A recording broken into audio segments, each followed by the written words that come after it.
ਬਾਬਾ ਕਰਮਦੀਨ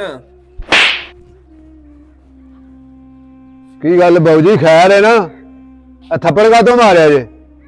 ਅਜੇ ਤਾਂ ਮੈਂ ਥੱਪੜ ਮਾਰਿਆ ਤੈਨੂੰ ਚੁੱਕ ਕੇ ਘਸੀਟ ਕੇ ਨਹੀਂ ਮੈਂ ਲੈ ਕੇ ਗਿਆ। ਮੇਰੇ 6 ਮਹੀਨੇ ਹੋ ਗਏ ਤੂੰ ਕਿਰਾਇਆ ਨਹੀਂ ਪਿਆ ਦਿੰਦਾ। ਕੀ ਵਜ੍ਹਾ ਹੈ? ਕਿਉਂ ਨਹੀਂ ਉਹ ਦਿੰਦਾ ਪਿਆ? ਦੇ ਦਿਆਂਗੇ ਬਾਊ ਜੀ ਕਿਰਾਇਆ। ਜੇ ਮੈਂ ਤੁਹਾਡੇ ਪੈਸੇ ਨਾ ਦੇਣੇ ਹੁੰਦੇ ਤੇ ਆਪਾਂ ਥੱਪੜ ਦਾ ਮੁੱਲ ਪਾ ਦੇਣਾ ਸੀ ਅੱਜ। ਜੇ ਤੈਨੂੰ ਐਡੀ ਬਿਸਤੀ ਮਹਿਸੂਸ ਹੁੰਦੀ ਹੈ ਨਾ ਤਾਂ ਪੈਸੇ ਦੇ ਦੇਣੇ ਸਨ। ਸਮਝ ਲੱਗੀ ਆ? ਅੱਜ ਮੈਂ ਥੱਪੜ ਮਾਰਿਆ ਨਾ, ਕੱਲ ਨੂੰ ਮੈਂ ਤੈਨੂੰ ਥਾਣੇ ਲੈ ਕੇ ਜਾਣਾ। ਧੱਕੇ ਨਾਲ ਹੀ ਥਾਣੇ ਲੈ ਕੇ ਜਾਣਾ? ਤੈਨੂੰ ਮੈਂ ਘਰੀਸ ਕੇ ਖੜਨਾ ਥਾਣੇ। ਸਮਝ ਲੱਗੀ ਆ? ਦੇ ਦਿਆਂਗੇ ਪੈਸੇ ਤੇਰੇ। ਤੇ ਸਾਰੇ ਪਿੰਡ ਦੇ ਸਾਹਮਣੇ ਮੈਂ ਤੈਨੂੰ ਜ਼ਲੀਲ ਕਰਨਾ ਤੇ ਚੁੱਕ ਕੇ ਸਮਾਨ ਤੇਰੇ ਮੈਂ ਘਰੋਂ ਬਾਹਰ ਸੱਟਣਾ। ਪੈਸੇ ਦੱਸ ਕਿਦਾਂ ਦੇਣੇ ਨੇ? ਪੈਸੇ ਦੇ ਛੜਾਂਗੇ, ਪਰ ਇਹ ਜਿਹੜਾ ਕੰਮ ਹੈ ਨਾ ਇਹ ਨਜਾਇਜ਼ ਹੈ ਬਾਊ ਜੀ। ਆਪਣੇ ਆਪ 'ਚ ਰਹਿ ਕੇ ਤੇ ਫਿਰ ਕੰਮ ਕਰੀਦਾ ਕੋਈ ਵੀ। ਮੈਂ ਆਪਣੇ ਆਪ ਵਿੱਚ ਆ। ਏਡੇ ਤੁਸੀਂ ਗਰੀਬ ਲੋਕ ਤੇ ਆਪਣੇ ਆਪ 'ਚ ਰਹਿ ਕੇ ਕੰਮ ਕਰੀਦਾ। ਪੈਸੇ ਸੱਟ ਕਿਦਾਂ ਦੇਣੇ? ਲੱਖਾਂ ਪੈਸੇ ਦੇਣੇ ਨੇ ਲੋਕਾਂ ਨੇ। ਇਸ ਨਾਲ ਤੇ ਕੁਝ ਨਹੀਂ ਕਰਦਾ ਕੋਈ ਵੀ ਕਿਸੇ ਨਾਲ। ਮੈਂ ਲੋਕਾਂ ਨੂੰ ਨਹੀਂ ਜਾਣਦਾ। ਕਿਰਾਇਆ ਦੱਸ ਕਿਦਾਂ ਦੇਣਾ? ਜਲਦੀ ਕਰ। ਸਵੇਰੇ ਦੇ ਦਿਆਂਗਾ ਮੈਂ। ਮੈਨੂੰ ਸਵੇਰੇ ਕਿਰਾਇਆ ਚਾਹੀਦਾ। ਤੈਨੂੰ ਮੈਂ ਗੱਲ ਦੱਸ ਦਿਆਂ।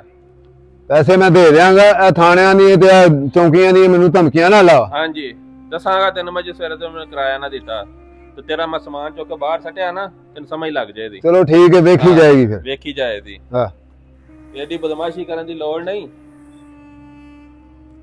ਜਾਓ ਜਾਓ ਆਪਣਾ ਕੰਮ ਕਰੋ ਜਾ ਕੇ। ਤੁਹਾਨੂੰ ਪੈਸੇ ਚਾਹੀਦੇ ਨੇ ਨਾ ਤੇ ਪੈਸੇ ਮੈਂ ਦੇ ਦਿਆਂਗਾ। ਮੈਨੂੰ ਪੈਸੇ ਚਾਹੀਦੇ ਨੇ ਬਸ ਠੀਕ ਹੈ।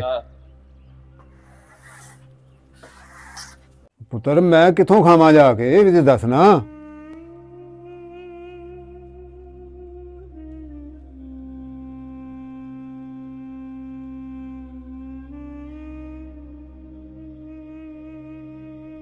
ਉਹ ਪੁੱਤਰ ਕਿੱਥੇ ਹੋ? ਉਹ ਕਿੱਥੇ ਹੋ? ਕਿੱਥੇ ਟੁਰ ਗਏ ਨੇ? ਨਾ ਨੂੰ ਨਜ਼ਰ ਆਉਂਦੀ ਹੈ ਨਾ ਪੁੱਤਰ ਨਜ਼ਰ ਆਉਂਦਾ ਹੋਰੇ। ਕਿੱਥੇ ਟੁਰ ਗਏ ਨੇ? ਕਮਰੇ 'ਚ ਵੇਨਾ ਇੱਥੇ ਹੋਣਗੇ।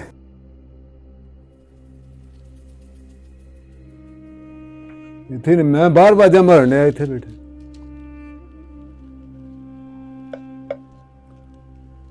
ਸ਼ੁਕਰ ਮੇਰੇ ਹੁੰਦੇ ਰੋਟੀ ਪੱਕੀ ਹੈ।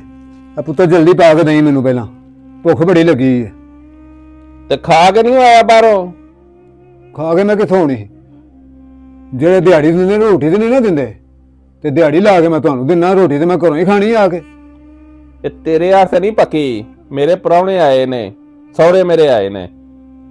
ਤੇ ਫਿਰ ਮੈਂ ਕਿੱਥੋਂ ਖਾਵਾਂ? ਇੱਥੋਂ ਹੀ ਖਾਣੀ ਮੈਂ। ਉਹ ਤਾਂ ਖਾਇਆ ਜਾ ਕੇ। ਇਹਨੇ ਨਹੀਂ ਪੱਕਿਆ। ਪਹਿਲਾਂ ਪ੍ਰਾਹੁਣਿਆਂ ਨੂੰ ਖਾ ਲੈਣ, ਵਧੇ ਤੇ ਤੈਨੂੰ ਦੇ ਦਿਆਂਦੇ। ਆ ਗਿਆ ਕਿਧਰੋਂ? ਪੁੱਤਰ ਮੈਂ ਕਿੱਥੋਂ ਖਾਵਾਂ ਜਾ ਕੇ? ਇਹ ਵੀ ਤੇ ਦੱਸ ਨਾ। ਦੇ ਮੈਨੂੰ ਪਾ ਕੇ। ਉੱਠ ਨਾ ਇੱਥੋਂ, ਚੱਲ ਉੱਥੇ ਬਹੁ ਚੱਲ ਕੇ। ਵਧਣ ਦੇ ਨਾ ਤੇ ਦੇ ਦਿਆਂਦੇ। ਚੱਲ ਉੱਠ ਉੱਠ। ਕਿਧਰੋਂ ਆ ਗਿਆ? ਇੱਥੇ ਨਾ ਬਹੁ, ਚੱਲ ਬਾਹਰ ਚੱਲ। ਚੱਲ ਚੱਲ। ਇੱਥੇ ਤੂੰ ਵੇਂਦਾ ਉਹਨਾਂ ਬਹਿਣਾ ਆ ਕੇ ਇੱਥੇ ਪ੍ਰਾਹੁਣਿਆਂ ਨੇ। ਦੇਨੇ ਆ ਤੈਨੂੰ ਵੀ। ਚੱਲ ਉੱਥੇ ਬਾਹਰ ਮੰਜੀ ਤੇ ਲੰਮਾ ਪਾਓ ਚੱਲ ਕੇ।